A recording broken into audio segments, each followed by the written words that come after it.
Rome, Reuters, Italy's parliament will be dissolved between Christmas and the New Year, a parliamentary source said on Wednesday, December 13, opening the way for national elections in early March that look unlikely to produce a clear winner.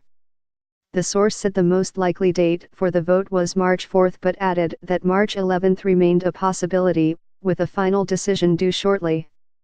A national election must be held by May, but most political parties are keen to hold elections as soon as possible, with the last major piece of legislation, the 2018 budget, scheduled to be approved before the end of the year. A vote on March 4? That would be excellent. The sooner we go to the polls the better, said Matteo Salvini, head of the far-right Northern League Party. Italy's 10-year bond yield rose to a 2-week high on the election reports, with investors concerned about political uncertainty in the Eurozone's third biggest economy. Former Prime Minister Silvio Berlusconi's centre-right alliance is seen winning the most seats at the forthcoming ballot, opinion polls say.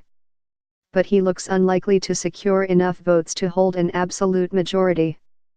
The anti-establishment Five Star Movement is predicted to emerge as the largest single party in the next parliament, but it has repeatedly ruled out joining any coalition. Berlusconi said at a book presentation on Wednesday that Italy should return to the polls if the vote produces no clear majority, with current Prime Minister Paolo Gentiloni carrying on for at least 3 months during a new election campaign. The often fractious alliance between Berlusconi and Salvini creaked on Wednesday when Salvini threatened to break off talks after Berlusconi's Forza Italia, Go Italy, party declined to back a league proposal to toughen sanctions for violent crime. The two parties have no common platform and have not settled on a commonly agreed candidate for prime minister.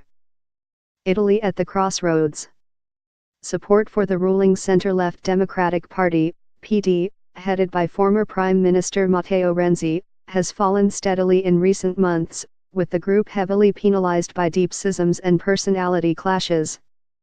The parliamentary source, who was in contact with President Sergio Mattarella, said the head of state would almost certainly dissolve both houses after Gentiloni had held a traditional end-of-year news conference, set for December 28. Gentiloni will remain as a caretaker prime minister until a new government is formed, helping to guarantee political stability in the interim. Italy's economy is finally pulling clear of years of recession and is expected to post growth of 1.5% this year and next, still lagging most of its Eurozone peers. Employers Association Confindustria warned on Wednesday that the recovery could be jeopardized by political uncertainty. The next elections will be very important, placing the country at a crossroads, with one path leading to a continuation of reforms and the other leading nowhere, it said in a report, warning parties against pursuing demagogic measures. Political leaders have already made a rash of promises that economists warn could damage the country's fragile finances, including pledges of generous handouts for pensioners and large tax cuts.